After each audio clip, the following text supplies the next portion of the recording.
ఈ సమాజంలో దేవుడు నిలిచి ఉన్నాడు, దైవముల మధ్యన ఆయన తీర్పు తీర్చున్నాడు. ఈ మాటను ఇజ్రాయేల్ చెప్పారు. దైవములంటే న్యాయాధిపతులు ఆ రోజుల్లో న్యాయాధిపతులు అన్యాయంగా తీర్పు తీర్చేవారు. సంసోను ఒక న్యాయాధిపతుడు, సమూయేలు ఒక న్యాయాధిపతుడు, గిద్యోను ఒక న్యాయాధిపతి. ఆ విధంగా న్యాయాధిపతులు ఏడు దినంలో వాళ్ళకి రాజు లేడు, న్యాయం లేదు, ఎవరి ఇష్టం వాడి అయిపోయింది అని రాయబడి ఉన్నది. కానీ ఈ దినములో న్యాయాధిపతి ఎవరో తెలుసా?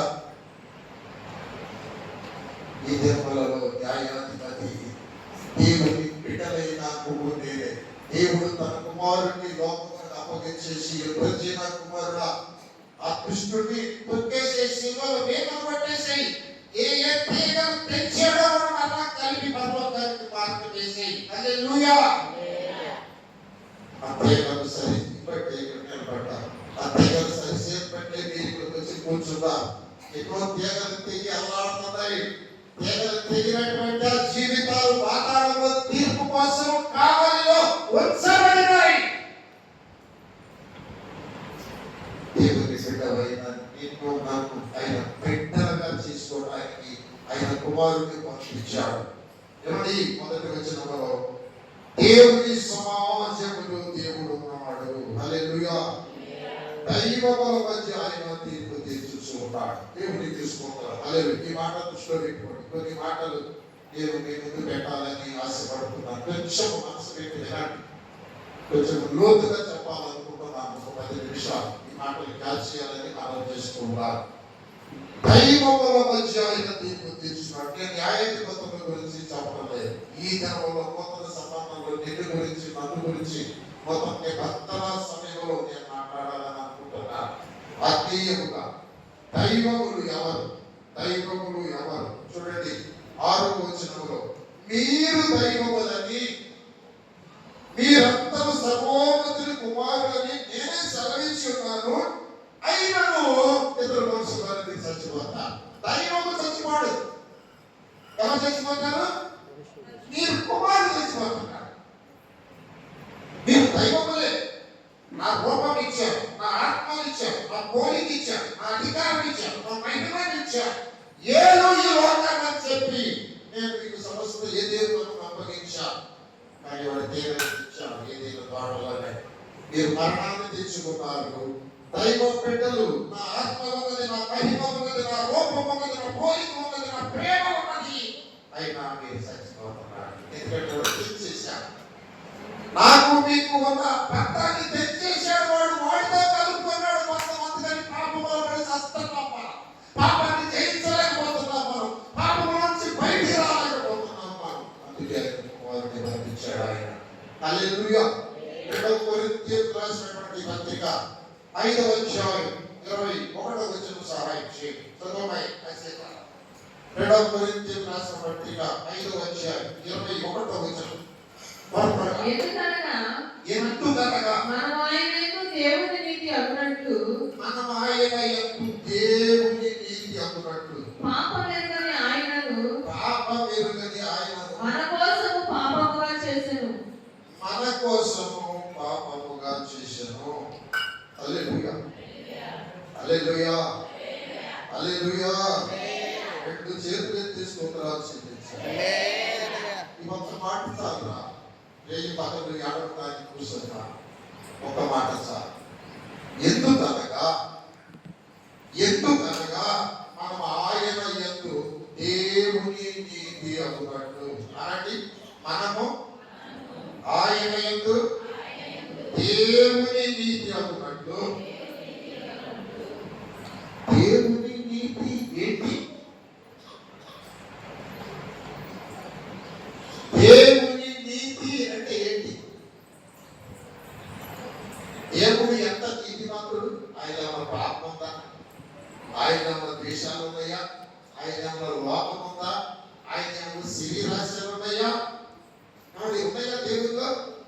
దేవుడు ఎంత నీతిమంతుడు! దేవుడు ఎంత నీతిమంతుడు! మనల్ని అంత నీతిమంతులుగా చేశాడంట ఆయన.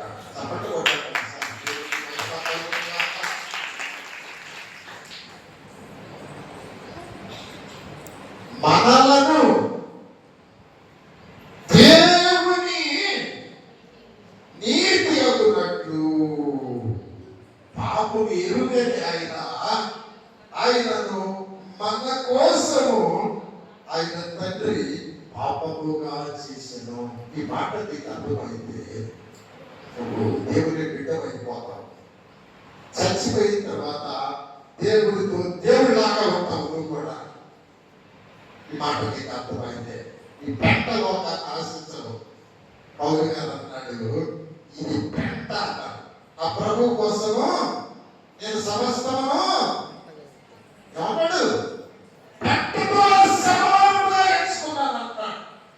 ఇది అంత పెంట అయిపోయేది లోకం అంటే. ఇది పెంట అయిపోయింది. ఒక దినాలు పెంట అయిపోయింది. ఇది పెంట పీడుగలు యుద్ధంలో ఇజ్రాయేలీలు ఆ జనాంగం, అమెరికా జనాంగం, ఆ సైన్యాలు, ఆ ఇరాను మొత్తం కూడా ఆ సైన్యాలు పెంట అయిపోతున్నారు. ఆ యొక్క గోపురాలు, గుళ్ళు, ఆ మేడలు, పిచ్చలు మొత్తం గుట్టలు గుట్టలు గుట్టలు గుట్టలు గుట్టలు గుట్టలు గుట్టలు గుట్టలు పెంట అయిపోతుంది. ఏం మిగలదు ఇక్కడ, ఏం మిగలదు ఇక్కడ. మిగిలేది నీ ఆత్మ, నిలిచేది నీ ఆత్మ, నాశనం కానిది నీ ఆత్మ. ఏమి నిలుస్తుందని పెంట కోసం పోతున్నట. చావా, నిలుస్తావా, అనుభవిస్తావా? ఏమనుభవిస్తావు? ఎవరు అనుభవించారు నీ ముందు, నువ్వేం అనుభవిస్తావు? నీ తర్వాత అనుభవించవద్దా? ఎందుకండి ఈ లాయిలాస, ఈ రాజకీయాలు, ఈ భయంకరమైనటువంటి అవసరమా? మన ఎందుకనగా మనము ఆయన యందు, ఈ మాటను పట్టుకోండి, మాటికి ధ్యానం చేసుకోండి. నేను దేవుని నీతి అవుతున్నట్టు పాపం ఎరుగని ఆయనను పాపముగా ఆయన తండ్రి చేసేసాడు. పరిశుద్ధుడు ఆయన పాపముగా చేసి ఆయన నీతిని నాకిచ్చి నన్ను దేవుడిగా చేశాడు ఆయన. అందుకని మీరు దేవుడు అంటున్నాను అన్నాడు ఆయన. మీరు దేవుళ్ళు. ఆ రూపంలోకి మీరు రావాలి, ఆ పెట్టులోకి మీరు రావాలి. రాలేదనుకో చెప్తా వినండి. రాలేదనుకో రూపంలోనికి ఏం చేస్తాడు ఆయన? ఇప్పుడు చూడండి, 1 పేతురు పత్రిక 4వ అధ్యాయంలోకి మీరు వెళ్ళాలి. 1 పేతురు పత్రిక 4వ అధ్యాయం మీ ముందు పెట్టండి. గబగబ కొన్ని మాటలు చెప్తా. 12 దగ్గర నుంచి 19 వరకు గబగబ సందేశమే ఆశీర్వాదం. ప్రియులారా, మిమ్మల్ని శోధించుటకు మీకు కలుగుచున్న అగ్ని వంటి మహాశ్రమను గూర్చి మీకేదో ఒక వింత సంభవించినట్లు ఆశ్చర్యపడకుడి. క్రీస్తు మహిమ బయలుపరచబడినప్పుడు మీరు మహానందంతో సంతోషించు నిమిత్తము క్రీస్తు శ్రమలలో మీరు పాలువారైనంతగా సంతోషించుడి. క్రీస్తు నామము నిమిత్తము మీరు నిందల పాలైన మహిమా స్వరూపైన ఆత్మ అనగా దేవుని ఆత్మ మీ మీద నిలుచుచున్నాడు కనుక నెమ్మది లేదు మీకు. మీరు దేవుళ్ళని అంటున్నాను. మీరు దేవుళ్ళుగా దేవుడి కుమారుడితో యుగాలు బ్రతకాలని అంటున్నాను.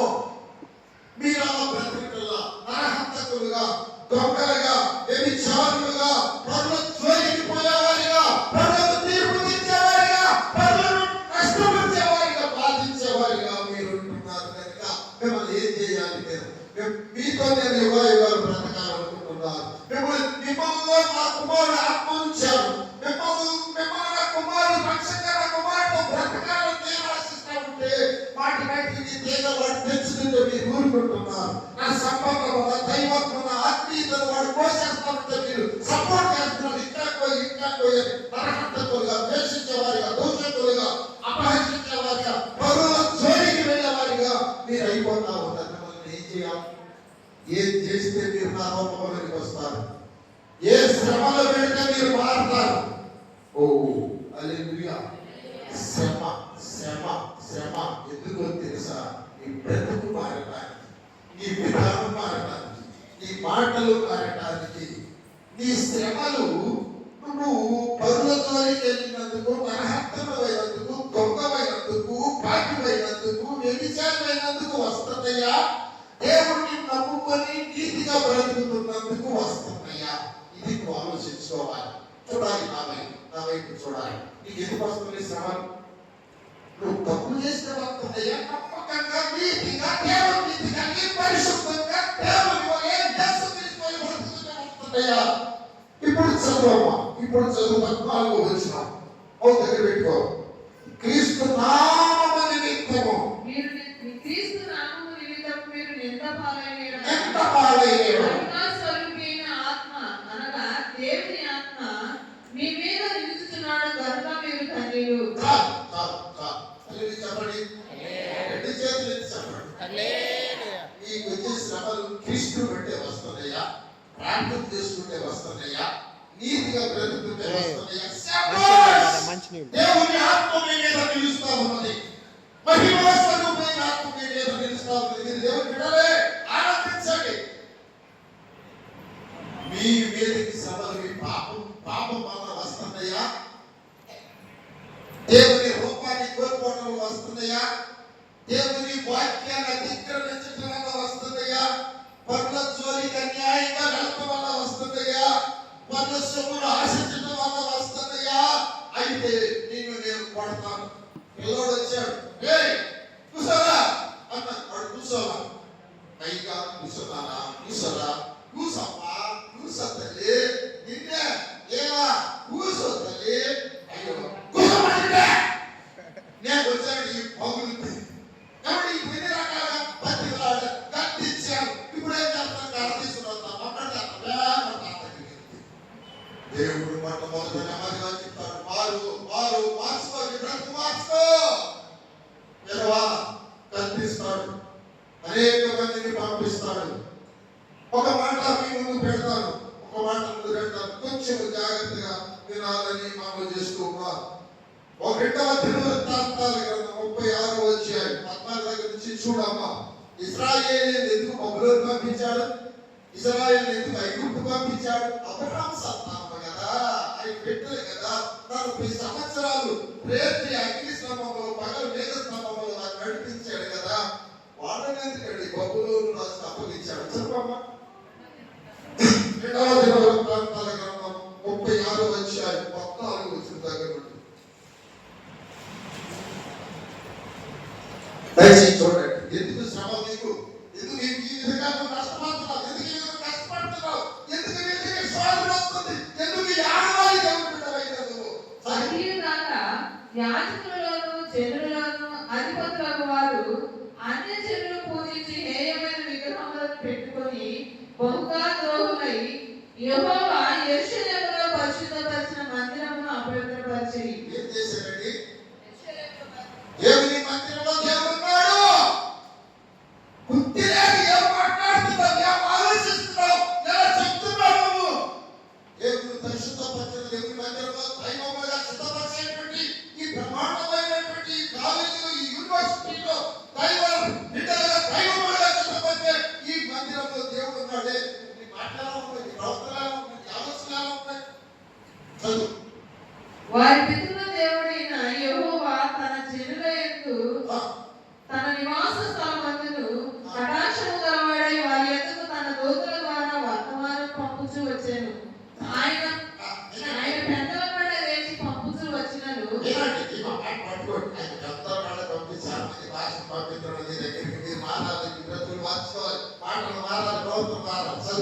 వారు దేవుని దూతలను ఎన్నడూ చేయించు ఆయన వాక్యములను దృఢీకరించుచు ఆయన ప్రవక్తలను హింసించుచు రాగా నివారింప శక్యము కాకుండా యెహోవా కోపము ఆయన జనుల మీదకి వచ్చెను. వాక్యాన్ని వాక్య ప్రకారం జీవించుకోవాలి. సేవకుల మీదనేమో ఎంత వేస్తుంటాయి, సేవకులకేమో మీరే తీర్పు తీరుస్తుంటాయి, సేవకులుగా మీరే శాసిస్తుంటాయి. అందరికీ తెలిసి నా సేవకులను తీర్చిదిద్ది నడగ కొట్టి దంచి రసం తీసి నీకు ఇస్తాను కదా. సేవకులు పంపిస్తే వాళ్ళ మీద నిందలేస్తాయి, వాళ్ళ తరుగుతుంది. నా కోపమేమో నీకు ఎవ్వరు నివారించలేనంతగా నేను చేయాలి. చదువు ఆయన వారి మీదకి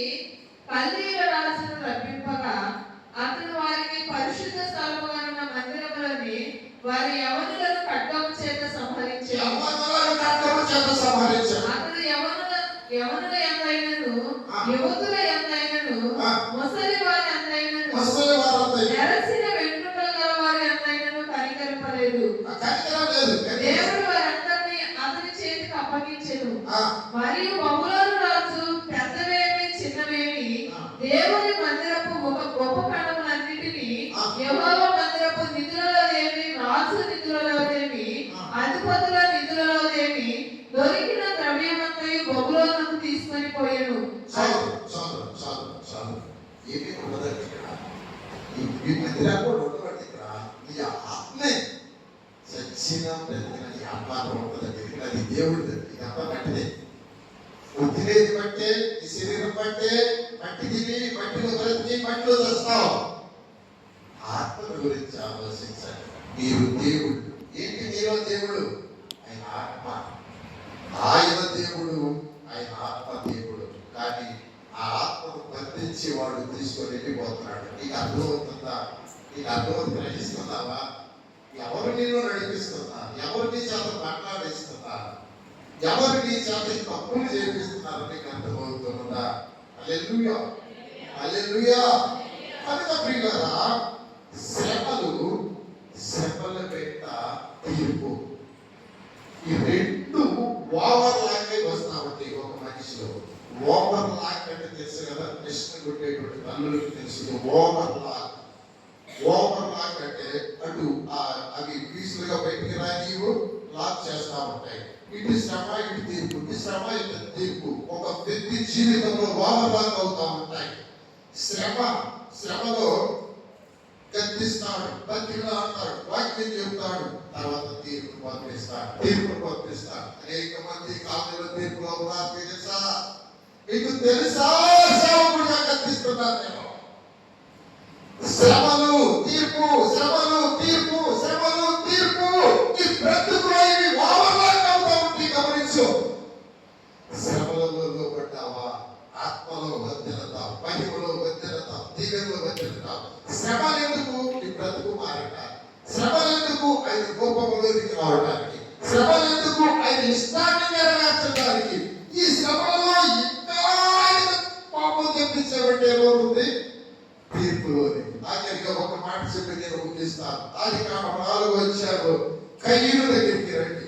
ఈ మాట చెప్పి నేను క్లోజ్ చేసేస్తాను. క్యాచ్ చేయాలి ఈ మాటలు, విడిచిపెట్టే మాటలు కాదు ఇవి. గ్రహించాలి ఈ మాటలు. ఆదికాండం 4 5 దగ్గర సహాయం చేయండి. కయ్యూను అతని అర్పణను ఆయన లక్ష్య పెట్టలేదు. కాబట్టి కయ్యూనుకు మిక్కిలి కోపం వచ్చి అతడు తన ముఖము చిన్నబుచ్చుకొనగా యెహోవా కయ్యూనుతో, నీకు కోపమేలా? ముఖము చిన్నబుచ్చుకొని ఉన్నావేమి? ఇక్కడ గమనించండి. కయ్యూను ఎందుకు తీసుకున్నానంటే శ్రమ, తీర్పు. ఈ మాట గుర్తుపెట్టుకోవాలి, ఖచ్చితంగా గుర్తుపెట్టుకోవాలి. నీకు శ్రమ ఉందా? ఈ తర్వాత తీర్పు వస్తుంది. తీర్పు ఎలా ఉంటుంది? కిడ్నీ ఫెయిల్యూర్ అవ్వచ్చు, బ్రెయిన్ స్ట్రోక్ రావచ్చు, నరాలు చిక్కిపోవచ్చు, ఒక పక్క పక్షపాతం రావచ్చు, లేదా చావచ్చు. అలా ఉంటుంది తీర్పు. తీర్పులోనికి వెళ్ళకపోతే శ్రమలోనూ సరిగా పడాలి. శ్రమలో ఆయన ఇష్టాన్ని నెరవేర్చాలి. శ్రమలో ఆయన చేతుల్లోనికి రావాలి. ఇక్కడ కయ్యూను అంటున్నాడు, కయ్యూను గురించి అర్పణ నాకు నచ్చలేదయ్యా, బాగాలేదు అన్నాడు. తప్పైపోయిందయ్యా, అయ్యా స్వార్థపరుడయ్యా, ఏదో అక్కడి ముంచుకొచ్చి తెచ్చుకున్నారయ్యా, అందుకని అలా చేశానయ్యా, క్షమించయ్యా అంటే క్షమించేవాడు ఆయన. మొక్కు మార్చుకున్నాడు. కవి పద్మారావు గారు ఒక ఆయన ఉన్నాడు, కర్మపాలి ఆయన. సక్రియ చేయలేదు కదా. సక్రియ చేయకపోతే ఏం జరిగిందో తెలుసా? కయ్యలో సైతాను నీ దగ్గరికి వస్తుందయ్యా, నేను చెప్పినట్టు నేను పెట్టాయా, దేవుడు అట్టాగే అంటానే. చదువు మాట నీ బాగా బయట చదువు. నీవు సక్రియ చేసిన యెడల నీ తల ఎత్తుకొనవా, సక్రియ చేయని యెడల వాకిట పాపము పొంచి ఉండును. నీ ఎడమ దానికి వాంఛ కలుగును. అక్కడ ఆగరా. పాపం ఎక్కడ పోయి ఉంటుందంట? ఎక్కడ పోయి ఉంటుంది? పాపం అంటే సైతానికి సంబంధించి, దేవుడికి సంబంధించింది కాదు. పాపం అంటే అసహ్యం, కోత, చీదరాయి. పాపం అంటే సైతాన్ ఆయుధం. పాప వల్ల వచ్చే జీతం నువ్వు సత్య క్రియ చేయకపోతే నీ వాకిట దానికి నీ మీద వాంఛ అంటే నన్ను ప్రేమించు. నేను చెప్పినట్టు నేనంటే నీకు ఇష్టం లేదా? నేను ఎంత చక్కగా ఉన్నాను అయ్యి కదా, నీ తమ్ముని నరుకయ్యా, నరుకయ్యా, వాడిని నరుకయ్యా, వాడు మంచిడమ్మా, వాడు కష్టడమ్మా, వాడు ఎట్లా నేనంటే ఇష్టం లేదా నీకు? నా మీద నీకు వాంఛ లేదా? నా మాట వినవా? నరుకయ్యా, వాడిని నరుకయ్యా, దానికి నీ మీద వాంఛ కలుగుతుంది. దాన్ని ఏళ్తాం, దాన్ని ఏళ్తాం. అది దేవుడు చూశాడు. అయినా కూడా ఈ మూర్ఖుడిని ఎలాగైనా బ్రతికిద్దాము, దేవుడి రాజ్యంలో చేర్చుకుందాం, నా బిడ్డగా చేసుకుందాం అని ఏమన్నా వాడతాడా? వచ్చి ఏమన్నాడమే చదువు. కయ్యూను తన తమ్ముడైన హేబెలుతో మాట్లాడెను. వారు పొలంలో ఉన్నప్పుడు కయ్యూను తన తమ్ముడైన హేబెలు మీద పడి అతన్ని చంపాడు. యెహోవా, నీ తమ్ముడైన హేబెలు ఎక్కడున్నాడని కయ్యూను అడగగా, అతడు నేను ఎరుగును. చాలు చాలు. ఏమన్నాడు? దేవుడు తిరిగిగా కయ్యూను చంపాడని తెలుసా లేదా? తెలుసా లేదా? దేవుడు తెలుసా లేదా? తమ్ముడిని చంపాడు, ఆ రక్తం నాకు పొరపెడతాను దేవుడు తిరిగా. మరి ఎందుకు అడుగుతున్నాడు నీ తమ్ముడు ఎక్కడని? ఎందుకు అడుగుతున్నాడు? అభిషేక్ అభినయ్ ఎందుకు అడుగుతున్నాడు? వాక్యం విన్నారా? ఎందుకు అడుగుతున్నాడు? దేవుడు తెలుసా? ఎందుకు అడుగుతున్నాడు? లోపడతాడని లేదయ్యా, ఆడి నన్ను ప్రేరేపించాడయ్యా, నన్ను చంపమన్నాడయ్యా, నన్ను తమ్ముడు చంపుకున్నానయ్యా, నాకు ఒక్కడే అంటయ్యా, వాడు కూడా పోయాడయ్యా, పొరపాటు చేసినట్టే నిజమేమో కనికరించేవాడు అవకాశం ఇచ్చాడు, అవకాశం ఇచ్చాడు. నాకు నీకు ఎన్నిసార్లు అవకాశం ఇస్తున్నాడు? నీ బతుకు మారాలని ఎన్నిసార్లు అవకాశం ఇస్తున్నాడు? లోపడలేదు. పైగా అంటాడు, నాకేమైనా చేతి నుంచి కాపలు పెట్టుకున్నావా? నేను తమ్ముడు నేను కావాలి వాడనా? నువ్వు పెట్టావా? ఎప్పుడు పెట్టావు? నాకు కావాలిగా. ఎంత ధిక్కారమండి, ఎంత గర్వమండి, దేవుడికి ఎంత అహంకారం అండి. దేవుడికి కోపం వచ్చింది. చదువమ్మా, ఏం చేశాడు దేవుడి కయ్యని? నా తమ్ముడికి నేను కావాలి వాడను. అప్పుడు ఆయన, నీవు చేసిన పని ఏమిటి? నీ తమ్ముని రక్తం యొక్క స్వరము నేలలో నుండి నాకు మొరపెట్టుచున్నది. కావున నీ తమ్ముని రక్తము నీ చేతుల నుండి పుచ్చుకొనుటకు నోరు తెరిచి ఈ నేల మీద ఉండకుండా నీవు శపింపబడిన వాడవు. నీవు నేలను సేదపరిచినప్పుడు అది తన సారం ఎక్క మీదట నిండియదు. నీవు భూమి మీద దిగులు పడుచు దేశ నింపరవయ్యు. ఇది తీర్పు, ఇది తీర్పు. తీర్పులో ఉండాలా, శిక్షలో ఉండాలా? తీర్పు వచ్చేసిందా? తీర్పు వచ్చేసిందా? ఏం చేయలేదు. తీర్పు వచ్చేసి ముందు చెప్తాడు, శిక్షిస్తాడు, రకరకాలుగా కొడతాడు. నా బిడ్డ అవుతాడేమో, తిరిగి నా దగ్గరికి వస్తాడేమో, నాకు లోపడ్డాడేమో అని శ్రమలు శ్రమలు శ్రమలు శ్రమలు. అది దరిద్రమా, ఈ బాకీనా, ఈ ఒత్తిడా, అది రోగమా, శ్రమలు శ్రమలు శ్రమలు. లోపడకపోతే ఒకసారి తీర్పు తీర్చేస్తాడంటే, తీర్పు తీర్చిన తర్వాత అప్పుడు కయ్యను అంటాడు, చదవమ్మా, నా దోష శిక్ష అందుకు కయ్యను, నా దోష శిక్ష నేను భరించలేనంత గొప్పది. మీరు దైవములని నేను అంటూ ఉన్నాను, అయినా మీరు చేస్తారు. మీరు దైవములుగా మార్చబడి దైవములతో బ్రతకడానికి, దైవ రాజ్యంలో ఉండడానికి, దేవుడి లాగా ఉండడానికి నా కుమారుడిని పంపించారు. దైవ నీతిని మీకు ఇచ్చారు, మీ పాపాన్ని నా కుమారుడికి ఇచ్చారు. కనుక నీతిమంతులుగా బ్రతకండి. తీర్పు దేవుని ఇంటి వద్ద ఆరంభపు కాలము వచ్చి ఉన్నది. ఎందుకో తెలుసా? ఆ భయంకరమైనటువంటి ధవళ సింహాసనము తీర్పులో తీర్పు పొందకుండా ఉండటానికి ఎక్కడే నీకు తీర్పు ఇస్తాడు. నువ్వు మరో మనసు పొందావు కదా, ఆయన దేవుడని నమ్మేవు కదా, ఆయన దగ్గరికి వచ్చి బంగారంగా తీసుకుంటావు కదా, ఇక్కడే కొడతాడు నిన్ను. మరి వాళ్ళని కొట్టడే, వాళ్ళని ఒకేసారి కొడతాడు అగ్నిగుండంలో. వాళ్ళకి ఆల్రెడీ తీర్పు తీర్చబడింది. ఒక మాట చూడండి, యోహాను సువార్త 3వ అధ్యాయం. యోహాను సువార్త 3వ అధ్యాయం ఒకసారి చదవండి అమ్మా, ఒకసారి చదవండి దయచేసి. చదివి నన్ను కోరుకుంటాను. యోహాను సువార్త 3వ అధ్యాయము 18వ వచనం చదువు. ఆయన యందు విశ్వాసం ఉంచువానికి తీర్పు తీర్చబడదు. ఎవరు వింటున్నారా? వినండి ప్లీజ్, చూడండి ఒకసారి. ఆయన మీద విశ్వాసం ఉంచావా? నీకు తీర్పు తీర్చబడు. ఏ తీర్పు? ఫైనల్ తీర్పు తీర్చబడదు. విశ్వసింపనివాడు మరి ఏ తీర్పు తీర్చబడుతుంది? బతికుండగానే తీర్పు తీర్చబడుతుంది. నేను నలగబట్టి కాళ్ళు చేతులు వెనక్కొట్టి ఇక్కడ ఏడ్చి క్షమించయ్యా, ఎంత పాపము చేసామో, ఎంత వ్యతిరేకించామో అంత ఏడిపించి నిన్ను ఇక్కడ శుద్ధి చేసుకున్నాను తీసుకెళ్తాను. తీర్పును బతికుండగానే జరిగింది, కానీ లోకస్తులకు బతికుండగా తీర్పు జరగదు. చదువన్నమాట అది క్యాచ్. విశ్వాసించడానికి తీర్పు తీర్చబడదు. విశ్వసింపనివాడు దేవుని అద్వితీయ కుమారుని నామమునందు విశ్వాసం ఉంచలేదు కనుక వారికి ఇంత మునిపే తీర్పు తీర్చబడెను. అయిపోయింది తీర్పు. ఆ తీర్పు మార్పులేదు, ఆ తీర్పు మార్పులేదు. తీర్పు వచ్చి తాకెట్లాగే బతుకుతావా? సభలు మారకూడదా? హెచ్చరించడం మారకూడదా? బ్రతుకు మార్చుకోకూడదా? ఏముంది ఈ లోకంలో? ఏముందండి? ఒక పూట కూటి కోసము జ్యేష్ఠత్వాన్ని అభ్యసించుకోవాలా? చేశావు అవసరమా నీకు? దేవుడు ఇచ్చినటువంటి ఆ జ్యేష్ఠత్వాన్ని ఆ ఎప్పటి చిక్కుడుకాయల కొరకు అమ్ముకోవాలా? ప్రియమైన బిడ్డలారా, దేవుడు నాతో మీతో మాట్లాడేటనుకుంటారు. మీరు దేవుళ్ళని నేను సాధిస్తాను, దెయ్యాల్లాగా మార్చడానికి సాతాను తెచ్చేస్తూ ఉన్నాడు. ఆ మాటకు ఒకసారి కూడా ప్రార్థన చేసుకుందాం.